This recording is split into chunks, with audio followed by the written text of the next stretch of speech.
Hey guys, Josh Linville here, Vice President of the Fertilizer Division for StoneX Financial Inc. FCM Division. This is the August 23rd, 2024 YouTube video, and I was struggling this week.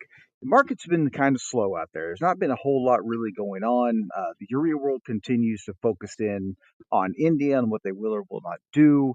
Farmers are obviously scaling way back on their purchases given how poor grain prices are, and they continue to be almost on a daily basis. And so there just wasn't a whole lot. And I was trying to think from an educational standpoint. Well, what can I cover out there? We kind of hit on each one of the products and was trying to figure out what would be the next best step out there. And finally decided, you know what? We've got this Canadian rail situation that's been going on. They obviously went into a strike, which resulted in a work stoppage. And very quickly, we saw the Canadian government step in, put people back to work, and starting to kind of assist with the negotiation. So I thought, what a good time to kind of focus in a little bit on Canada and in terms of what this could still mean. I mean, obviously, the situation is not done. Just because the government came in and kind of pushed it, that does not mean that this won't happen again. We're talking 9,000 plus employees. We're talking about Canada, so stinking reliant on rail shipments across the country. So, fortunately, that was a great step yesterday. But we still have to watch out for it. So let's go through a little bit of it. And when you look at Canada, obviously very reliant on rail. I cannot stress that enough. Yes, they have truck capacity. That is something out there they can use, but it's not robust enough to take care of what would happen if the rail system shut down. So this gives you a sense of this is just a map of where the CN Railroad runs to, very east-west oriented.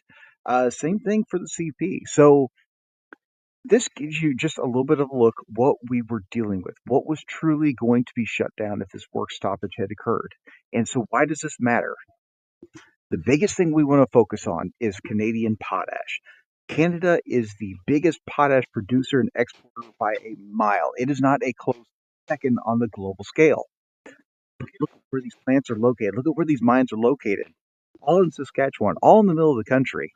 So let's say we were talking about this. I'm recording this video and the work stoppage is still in place and it looks like it's going to last weeks. Probably not happening, but let's just assume that we did. How are you going to move these kinds of tons to where they need to go? How hard is that to get that to the coast? How hard is that to truck that down into the US? Without rail, everything kind of grinds to a halt. And that's just on the potash side. There's also a tremendous amount of nitrogen production that's out there as well. Now, Courtright, there's ways for them to get around all this stuff. But you start looking up here at Redwater, Joffrey, Grantham, Carseland, all these facilities are very deep inside of Canada. Without rail capacity, these tons are not moving very far away. Trucks can only do so much. They can only make up so much difference.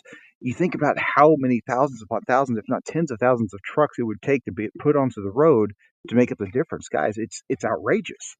So this is a huge deal for phosphate. I'm sorry, for potash. This is a big deal for nitrogen. And this doesn't even take into account, I don't have a map as far as the phosphate because obviously Canada isn't producing a lot of phosphate out there, but they're importing it. So let's say it's produced down in the US. How are you going to get that product up to the retail sector, to the farmers, so that they can prepare for the fall season? Guys, this would have been devastating if it had lasted for a while. So, again, jumping on the potash exports, just how big are they? And they're huge. I mean, you look at the July through June, and you're looking at 24 million tons. Now, a lot of that goes down to the U.S., but you start to look at the rest of those type of numbers, right? Brazil, millions of tons. Indonesia, China, India, Bangladesh. All of these global markets are very reliant on that Canadian potash flowing like it needs to flow. And I told you that graph there on the right. I talked about how big Canada exports are. Look at that 23 number, or the 2023 number, 23 million tons export. Massive.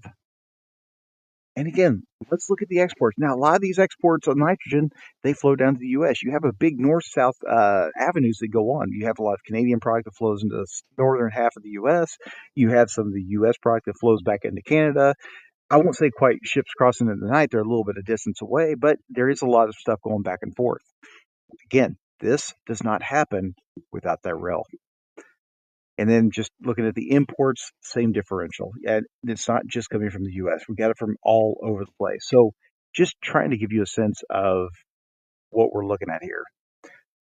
Now, from a buyer standpoint around the world, if the potash shipments halted and all of a sudden everything shut down, look at how much it impacts all these countries. I mean, you start to talk about Brazil. Well, what happens there? China, what happens there? U.S., India. Look at the size of agriculture in these countries. And if all of a sudden you take away a key input, devastating. So, guys, real short video this week. Like I said, I just figured it was good to kind of step on that, give you a little bit of an idea of the Canadian market, just because it's front and center. Hopefully, as we move forward, this won't be a story anymore. I'm really hoping we wake up one morning this weekend or next week, and they'll say, listen, we found common ground. We're going to sign paperwork. We're going to sign contracts. Everybody's going to get back to work. We're not going to worry about this again. I would love for that to be the case. Unfortunately, we're not quite out of the weeds yet. That's still a possibility. So keep an eye out there. If you're not on Twitter already, go out there, take a look. You can find me at jlinvillefert. Still trying to put stuff out there daily. Great source of information. If you are any interested, I actually put out the Farmer Fertilizer newsletter every single month. That will actually be going out next Friday, the last day of August. So if you're interested, go out, Google StoneX Farmer Fertilizer newsletter. It should pop up the registrations page. If not, the link there is at the bottom. You can type that in to your browser and find it. Otherwise, guys, I really appreciate it, and we'll talk to you next week.